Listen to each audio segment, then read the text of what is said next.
Қызым, біз қандай ертегі кейіпкерлерін тігіп жатырмыз? Қарғашың күнің неге айыр? Бұл ертегі саған не үшін ұнайды?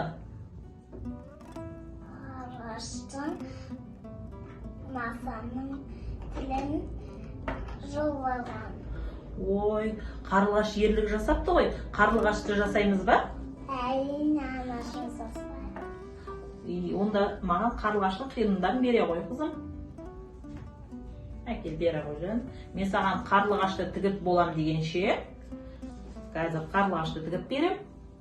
Содан соң масаны да жасаймыз ба? Әрине анашым. Қызым, мінекей қарлығашты да бітірдім, дайын қылдым. Енді сен ішіне мақтасын тыға бер. Сен мақтасын тығып болам дегенше, мен масаны сыза берейін ма, қызым? Арайсың, қызым.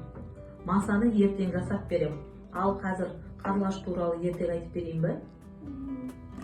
Баяғыда Әбжылан айдаһар болыпты. Ол ауырып қалып, жазылу үшін тәтті қан іздепті. Оны естіген маса мына бесікке жатқан баланың қанын сорып алыпты. Сөйтіп айдаһарға барып айтайын деп жатқан кезде қарлығаш келіп, масаның тілін жұлып алыпты. Оған ашуланған айдаһар қарлығашты жемекші болыпты. Соған қарлығаш қатты күшін жинап аспанға ұшып бара жатқанда айдаһар қарлығаштың құйрығын жұлып алыпты. Содан қарлығаштың құйрығы екі айыр болып қапты. Содан қарлығаш адамдарды құтқарыпты. Осы заманға дейін адамдар қарлығаштың арқасында бақытты өмір сүріп жатыр екен. Қарлығаш саған ұнады ма, қызым? Әрине, қарлығаш біздің досымыз екен, біз жақсы көреді екенбіз бұны.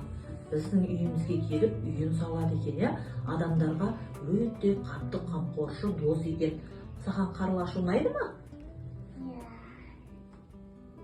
Мына Әбжыланнан бізді құтқарып қалыпты,